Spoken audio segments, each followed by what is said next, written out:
2023-এ যেমন একটাও বিয়ে বাড়ি পাইনি, বহু তপস্যা করার পর 2024-এ এক গাদা বিয়ে বাড়ি পড়েছে। রাধে রাধে। আজকে যার বিয়েতে যাচ্ছি তার আশীর্বাদের ভিডিও আমি পোস্ট করেছিলাম শর্টসে, তো তারই আজকে বিয়ে। তো গায়ে হলুদে আমাদের নেমন্তন্ন ছিল আর সবাইকে ইয়েলো পরতে বলেছিল, তাই আমি আর মা একদম ইয়েলো পরে রেডি হয়ে গেছি। এই শাড়িটার সাথে আমি অন্য একটা ব্লাউজ খুঁজছিলাম, কিন্তু ওটা খুঁজেই পাচ্ছিলাম না, যেহেতু আমাদের ঘর শিফটিং হয়েছে তার জন্য এই ইয়েলোটা দিয়েই আমি পরেছি। মায়ের কাজ করতে করতে সেই অবশেষে 12টার সময় আমরা যাচ্ছি গায়ে হলুদে। আর যেহেতু দাদাটার বাড়ি পাশেই, তাই খুব তাড়াতাড়ি সেখানে পৌঁছে গেলাম। আর গিয়ে দেখি যে সবাই জল তুলতে বেরিয়েই পড়েছে। ভেতরে ঢুকে এই বাচ্চাটার দেখো কত সুন্দর কাণ্ড কারখানা দেখছিলাম। দেন আমাদের বলা হয়েছিল যদিও যে জল তুলতে যেতে, কিন্তু আমরাই রোদে আর যাইনি। তারপরে দেখলাম ব্যান্ড পার্টি সহ সবাই জল তুলে চলেও এসেছে। সত্যি কথা বলতে এই রোদে যাওয়ার আমার কোনোই ইচ্ছে ছিল না।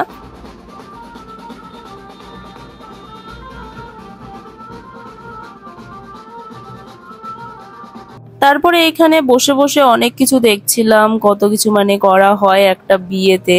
আমাদের ফ্যামিলির মধ্যে তো এখনো কারো বিয়ে হয়নি, তার জন্য অত কিছু জানা নেই আমাদের। বাট যখন নিজের দাদার বিয়ে হবে তখন আশা করছি সবকিছুই দেখতে পারবো। আর এদিকে আমি আর মা এইভাবে বসে বসে ক্যামেরায় ভিডিও করছিলাম, আর কিছুই না। যদিও গায়ে হলুদ হয়েও গিয়েছিল। তারপরে চলে গেলাম আমরা খাওয়া দাওয়া করতে। এই প্রচন্ড গরমে ঘাম ঝরাতে ঝরাতে খেয়ে দিয়ে চলে গেলাম বাড়ির দিকে। যদিও কনের বাড়িতে হলদি শুটের জন্য ডেকেছিল, বাট এই গরমে আর যেতে ইচ্ছে করলো না, তাই একবারে ঘরে চলে গেলাম। রেস্ট নিতে হবে, আর সন্ধ্যাবেলা তো আবার রেডি হতে হবে। আর এখানে দেখো গরমে ঘেমে ঘুমে মেকআপ এমনি গলে যাচ্ছে। তারপরে অনেকক্ষণ রেস্ট নেওয়ার পর সন্ধ্যাবেলা একদম এই ভাইরাল শাড়িটা পরে রেডি হয়ে গেছি। আমাকে কেমন লাগছে অবশ্যই জানাবে, আর ভিডিওটা ভালো লাগলে লাইকটা কিন্তু অবশ্যই করো, আর চ্যানেলে নতুন হলে সাবস্ক্রাইব। মাঝে মাঝে না ভয়েস ওভার দিতে দিতে ভুলে যাই, তার জন্য যখন মনে পড়ে তখনই বলে দিই। আর ফেসবুক পেজটা ফলো করতে হবে, সেটা তো ভুলেই গেছিলাম বলতে। তারপরে এই দেখো আমি আমার মাকে এত সুন্দর মেকআপ করে দিয়েছি। এই প্রথম মনে হয় মা এত সেজেছে।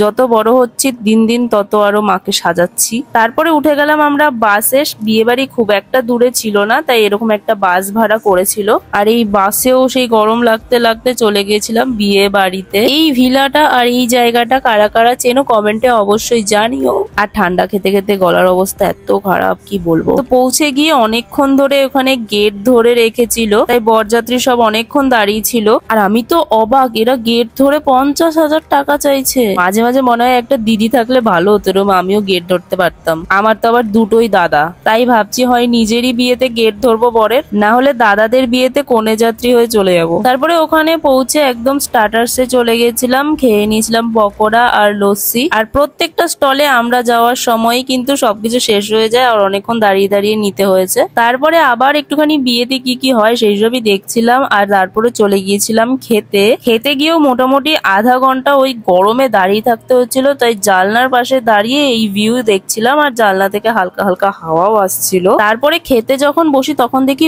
ভাসানে এই গান চলছে।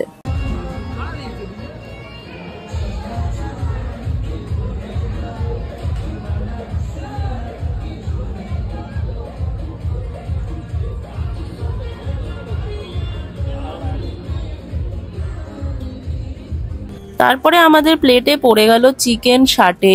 আর অ্যাকচুয়ালি এত রাতে গিয়েছিলাম যে রাতে পকোড়া টকোড়া খেয়ে আর বেশি কিছু খেতেই পারিনি। এখানে মাছ ভাত স্যালাড আরো অনেক কিছু ছিল। তারপরে খাওয়া দাওয়া হয়ে যাওয়ার পর নিচে চলে গিয়েছিলাম বিয়ে দেখতে। আর বিয়েতে তখন চলছিল হচ্ছে 7 পাক। লিটারেলি আমি এসব দেখি আর ভাবি যে আমাকেও একদিন এসব করতে হবে, আর অবাকই হয়ে যাই প্রায়। সে না করলেও কোনো কিছু যায় আসে না আর কি। বসে বসে বিয়ে দেখছিলাম, আর এখানে আমার গলাটা এত ফাঁকা ফাঁকা লাগছে তুলসীর মালাটা নেই বলে। কবে যে আবার কিনবো আবার পরবো। তারপরে দেখি এখানে সিঁদুর দান হচ্ছে, আর এই মুহূর্তটা আশা করছি আমারও একদিন আসবে এই দিনটা, তোমাদের দেখাতেও পারবো। যাই হোক বিয়ে টিয়ে দেখার পর এখন আমরা বেরিয়ে যাব বলে লাস্ট ভিডিও করছিলাম আর বাসের জন্য দাঁড়িয়েছিলাম। কিন্তু যেহেতু ওটাই লাস্ট বাস ছিল তার জন্য সবাইকে না নিয়ে বাসটা আসবে না বলে আমরা হাঁটতে হাঁটতে বাড়ির দিকে গিয়েছি। আর সিরিয়াসলি এই হাঁটতে হাঁটতে আমাদের বিয়ে বাড়ি যাওয়ার মন একদম উঠে গেছে। হিল পরে হাঁটতে হাঁটতে কষ্ট করতে করতে একদম রাত 1টার সময় আমরা বাড়ি গেছি। রাস্তায় তো কুকুরগুলোও ঘুমাচ্ছিল। আজকের এই ছোট্ট ব্লগটা এইটুকুই, দেখা হবে নেক্সট কোনো ব্লগে। ততক্ষণের জন্য বাই।